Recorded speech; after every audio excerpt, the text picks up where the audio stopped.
La Escuela de Pensamiento Económico de Santa Cruz, de la Sierra y Latinoamérica, presenta la riqueza de las personas y las naciones. Bienvenido, doctor.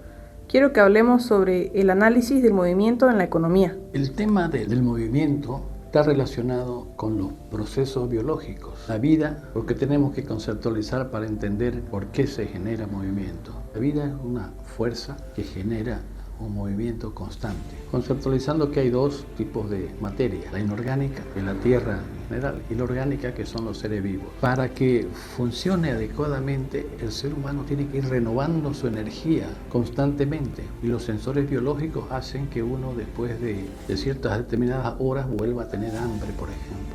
Entonces eso falta energía, entonces se alimenta. Entonces, con esto conceptualizamos el hecho de que es necesario ir reponiendo energía, y la reposición de esa energía significa movimiento, porque el hombre necesita ir a buscar sus alimentos, ir a buscar aquello que necesita. Como subsistencia son los alimentos, pero como la base para el ser humano en su espíritu son también otras situaciones como música, como arte, como distracciones, deporte. Entonces eso es lo que genera el movimiento.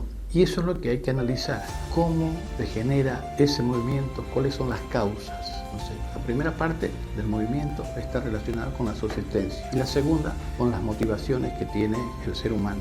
Ya habíamos hablado de la oferta y la demanda. Esas son las dos funciones que tiene para el movimiento. La demanda, la necesidad, y la oferta, cubrir esa necesidad. Entonces, este movimiento tiene que ser continuo, tiene que ser medido. Por eso hay indicadores que son el PIB personal, per cápita, o el PIB de una nación. Entonces se ve cuánto es el trabajo, la producción en un año de una persona, de una nación. Entonces, en economía existen muchos indicadores, y entre ellos la producción. También hay indicadores de riqueza y de pobreza. Poblaciones que han logrado superar ciertos niveles de satisfacción económica y otras que no. Entonces, de eso se trata, de identificar cuáles son las causas que nos llevan a generar un movimiento económico que dé soluciones también económicas, o en productos o en servicios, a la población. Ese es el fin del análisis del movimiento, y que tiene que estar inserto en el análisis que hace la economía. De ahí que un factor que es importante, que no se lo toma en cuenta normalmente, es el tiempo. Entonces, no es lo mismo hacer un trabajo en un día que hacerlo en una semana o en un mes. El tiempo es un factor que lo hemos diseñado, que lo hemos conceptualizado, que lo hemos hecho los seres humanos para medir la forma en que se producen los requerimientos y se producen las respuestas a las necesidades. Entonces, en conclusión, el movimiento es una necesidad.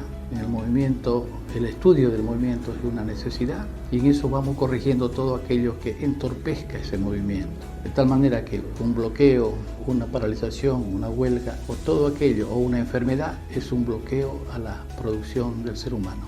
De tal manera que el movimiento debemos permitirlo, los gobiernos deben hacer que se produzca, porque esa es la base de la satisfacción humana en cuanto a la tenencia de bienes y servicios. No puedo enseñar nada a nadie, solo puedo hacerles pensar.